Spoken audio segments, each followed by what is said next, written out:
Before I ask the question, I'm going to tell you a story. Actually, I'm going to share an experience that I had last year. The first thing I want to say, I remember my father saying at an early age to me and my brothers that education is the key to success. At the time, I didn't think much about what that statement meant. It wasn't until the reality of adulthood came crashing in that I realized what he was talking about. Although I didn't do too well in high school, I went on to achieve the highest academic degree that I could. But that experience taught me something very, very important. It taught me that I needed to start instilling the importance of education in my kids at a very early age. And it was at that time I made a commitment that when I had kids that I would do that. Not only that, but I would ensure that they were properly educated and understood the importance of gaining knowledge. I have a daughter and 2 sons. One of my sons has always struggled in school. I have worked really hard over the last 8 years to create learning experiences for him that were meaningful and fit his style of learning so that he could remain engaged. Last year, my son's class was studying the Civil War. He was required to memorize a paragraph. As I read this paragraph, I became enraged. I realized that APS was still teaching the history the way that they had in the early 80s, from a biased, Anglo-skewed perspective.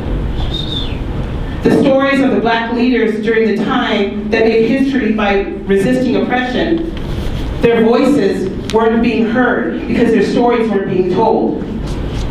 After giving my 8-year-old a brief lesson in black history, he became intrigued with the experiences of Frederick Douglass.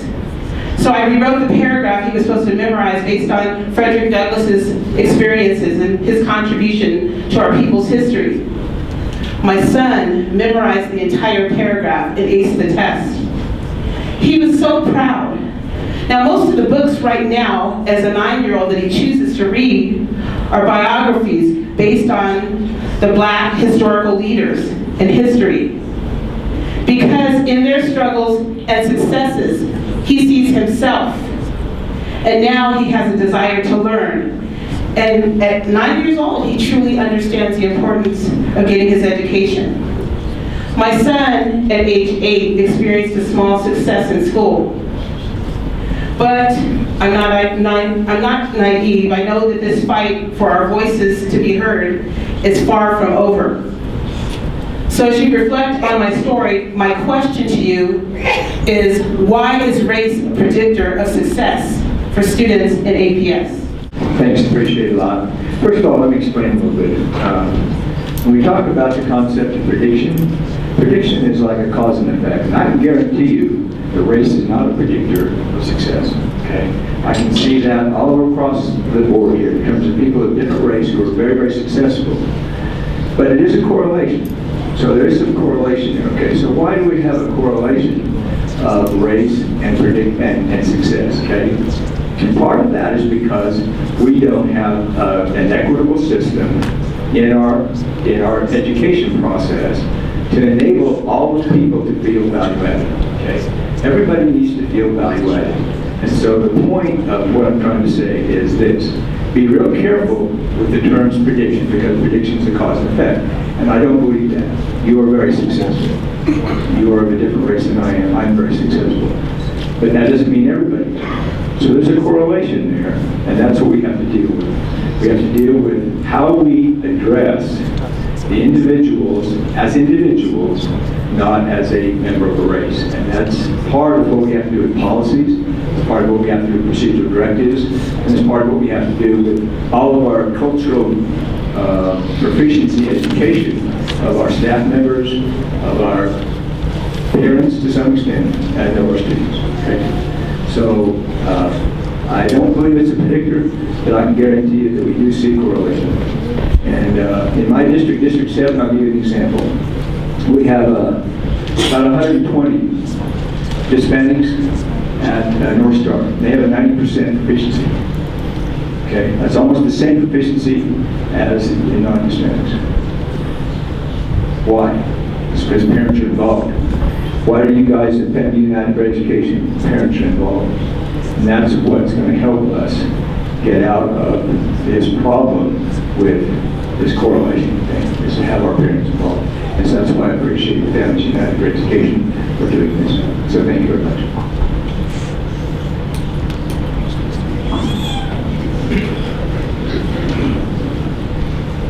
Well, I have a daughter-in-law who's Hispanic. Her family is 400 years in this state, and she is a daughter to me.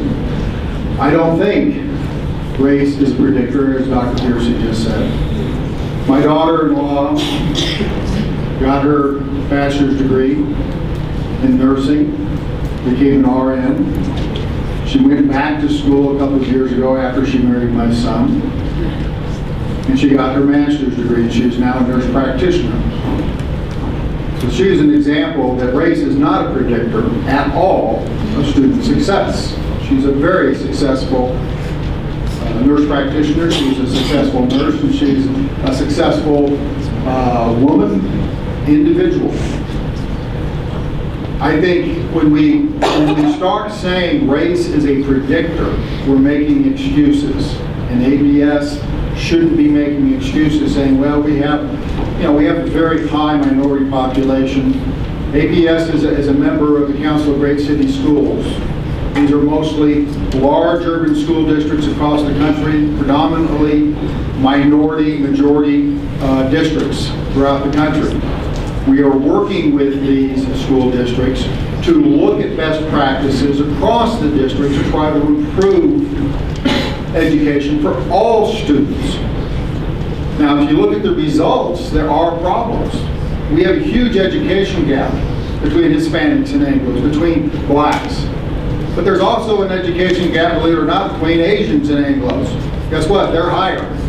So I don't believe we're intentionally trying to hold down and push up the Asians, but if you look at the culture that the Asian students tend to have in their families, they're very, very focused on education. To be successful, they stress that in their families. I appreciate Families United for Education and every parent group, every organization that wants to support their students, their families to better the education in the district. And I want to work with you all to do that too. Thank you. I think the title of the group hosting this event tonight is the reason children are successful in their education. Families who are united for education within the family. I too don't believe that race is a predictor. If race was a predictor, I would not be running for this board.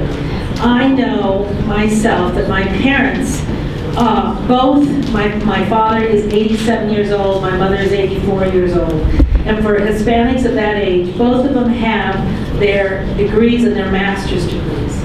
So race was not a predictor in their success in life. It was the encouragement of family and the family unit. And I think that what APS and I think what our whole country is going under is that it's an economics problem now. The economics and the way APS operates now is very different than it was 40 years ago. APS is not any longer just a school that they go to. It is also the parent. It is also the mother, the father. We have kids in our schools, white, black, and all minorities in my district, Eubank Elementary, where they have to pack lunches for those kids over the weekend because they know they're not going to get another meal till they come back to school on Monday. So to me, it's offensive to say that race is a predictor of failure, because it's not. We have to unite as families, and we have to give back our children the families they deserve, and we also need to economically look at the circumstances with which our families live in. I know Angela and I went to elementary school together in the Northeast Heights close to 50 years ago. Yeah, it was, Angela, 50 years ago. And both of us are successful Hispanic women in this community. And it had nothing to do with the race. And we went, and we were in school together at that time, but our families were involved, and that's why you're sitting here today. You were involved in families, and your children, whether they're Hispanic, Black, Native American, are going to be successful because they have the support of you, their families. Thank you. As an educator for 41 years, I would say to you, racism is an indicator. Unfortunately, as we have struggled through the movement of people's voices being heard, that our sense of racism has gotten in the way. And what you experience is not about race, it's about racism and the lack of understanding of where those voices come from.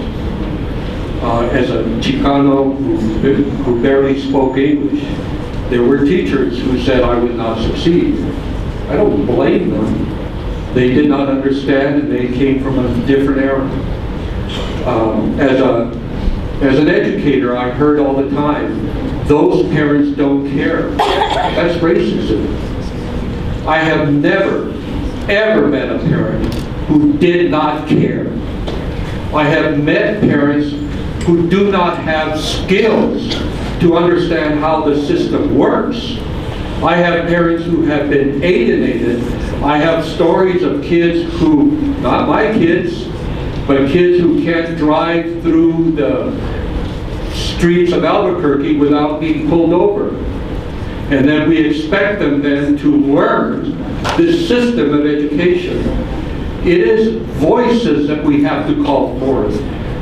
I'm not perfect, you're not perfect, but unless we call everybody to the table and challenge ourselves in our most basic value system. I teach a class and I see some of my students out here when they say all children can learn, and I say to them, don't tell me that, because I don't believe you believe it. Show me that you believe that all children can learn. Racism, economic poverty are predictors.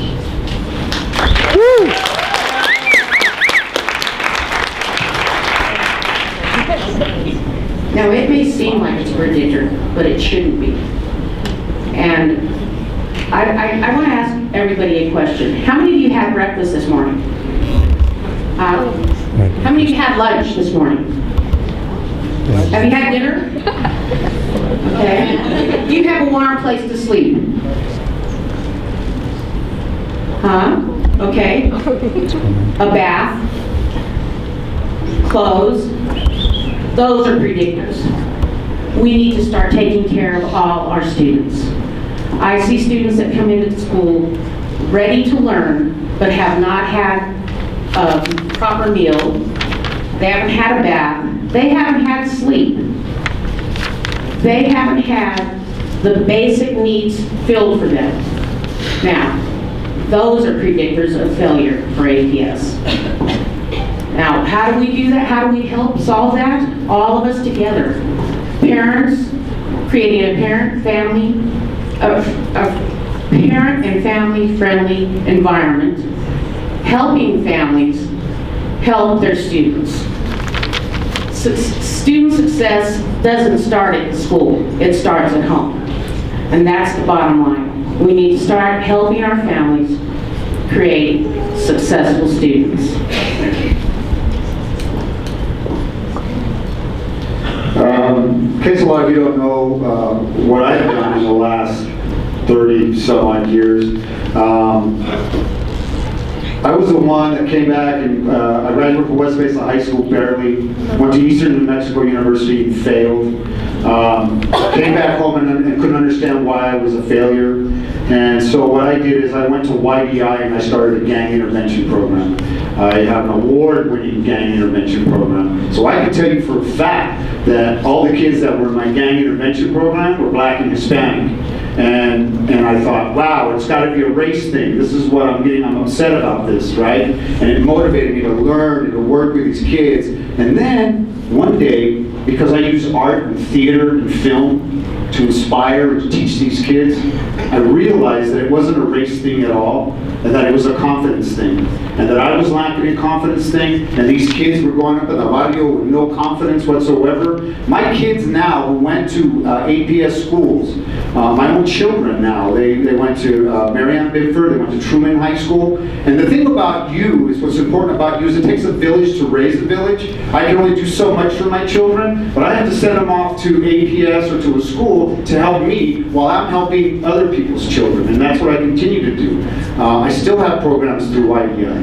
But let me tell you the difference between confidence and no confidence. My daughter would not get up for school when she was going to Truman. I said, hey, get up, man. Hurry up. Every 5 minutes, you got to get up. You got to get up. And since they've been going to the Public Academy for Performing Arts, they have confidence. And so when I get downstairs, they're ready with their backpack on and their breakfast. I'm not the alarm clock anymore.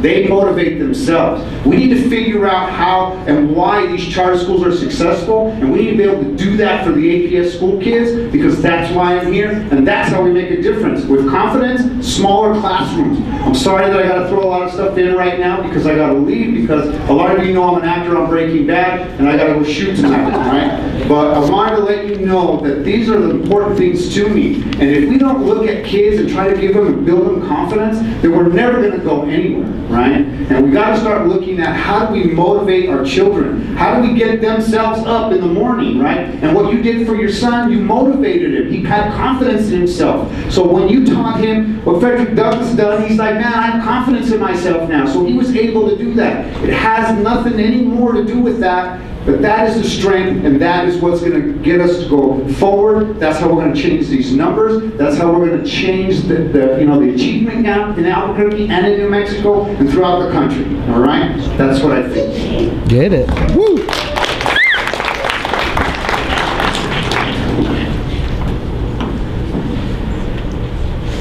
So, I think it's quite easy to see how you can view race as a predictor of academic success. And I think in reality, it's a factor. Unfortunately, we still live in a country, and we live in a state where socioeconomic status is still largely tied to race, and you still have a lot of the minority populations that are in the lower socioeconomic classes. Why is that? Because we're in a state, we have a large majority population. Our history as a people here in the state has been one of land theft, lost access to resources, and what that created was an environment where families like my family, and my dad's from northern New Mexico, Tierra Maria, my mom's family comes from Monsanto, they came to Albuquerque looking for opportunity, just like we have many families still today that come to New Mexico come to Albuquerque looking for opportunity. I come from a working class family, blue collar. My grandmother, my dad's mom had a second grade education. My dad never graduated high school. And because, for me, ingraining that need to succeed and go to school and why it's important, and we had folks that are sitting here at the table that paved the way, and they kind of fought the hard battles to get into the public education at the higher levels, to go to UNM and get successful. And they paved the path for folks like me to be able to do that. And now we have a responsibility to give back to our communities and to put back into our schools. And so, my equals are little. I have a 4 and a 7-year-old, and they go to the Lourdes Gonzalez Elementary School. When you have a school that has a playground that's completely inadequate, with equipment that I played on in the early 80s, that's got paved, no grass fields at all. It's all paved pavement. So these kids are playing soccer on paved asphalt. We got portables that have mold and issues in them, and the school's not getting attention. And yet I can drive around affluent neighborhoods, and I can see they have portables getting moved out, and their school's already brand new and beautiful. And I walk through the halls, and they're like as big as this room right here, And why is that? It's because race is a factor, and APS banks on the fact that those people in those poor, socioeconomic poor communities where the majority of those folks are minorities aren't going to make noise about it. They're not the squeaky wheel that gets the grease. And that's what I want to be for folks in APS. I want to be a voice. I stuck it out of my kids' school even though there was mold issues, because I couldn't take my ethos out of that environment and leave all those other kids to have to deal with that same issue. And I think that's the reality. If we don't, as parents, come together and not be afraid to enter that city center and this big, what I've heard it called the White Tower, the Taj Mahal, and the intimidating setting that is for a voiceless kid or a parent to actually say, hey, I'm going to challenge that, because they'll try to stop you every way you go in. And that's what I want to try to do, is how do we bridge that, and how do we bring back more parental engagement into the school systems and ensure that the top administrators are listening, and that we as board members are squeezing them to make sure that they're doing the right things that they need.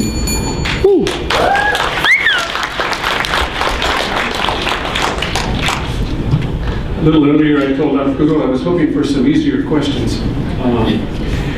It's a very complex issue. First, I want to say that yes, race matters. Race matters and place matters. The issue of racism and institutional racism hasn't gone away, it's just changed. It's still based on skin color. If you're a darker skin color, you have a different experience in the society than if you're a lighter skin color. I know, I have a lighter skin color. My brother has a darker skin color. I have a grandson who has a darker skin color. I have grandchildren who have lighter skin colors as well. They have a different experience in life, and that has to do with racism. We have to look at how institutional racism plays out. We have to look at the way our schools are organized. I'm saying we have to have, as a matter of policy, a policy that advocates for every front office in every school to have someone who speaks Spanish at that front office all the time. We don't have that now. We should have a plan for dual language education so that dual language education has some rhyme or reason to it. In some cases in our school district, we have some schools where some children start off in great dual language immersion programs, and then what happens? By the time they get to middle school, there's no dual language program. Why is that the case? What I've been told is because some cases, some principals don't want to have the hassle of having a dual language school. We've had one school that was given accolades for the great things that they did, and that was all good. It's one of the schools in my district. What I came to find out at some point after talking to other folks is that this particular principal would stand out in the front of the school at the beginning of the school year and say to the new parents coming in, no hablamos español aquí. You can go to the other school down the street.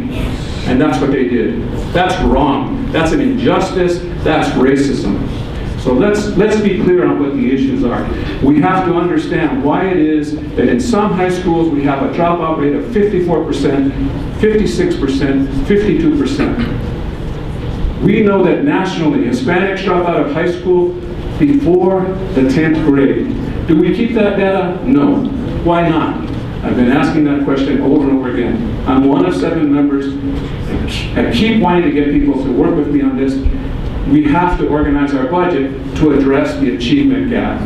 The achievement gap is a critical issue. It's been an ongoing issue. If we keep addressing it the same way we've been addressing it over the years, it's going to take 110 years to maybe, that's assuming that the other groups don't advance, catch up with them. And that's wrong.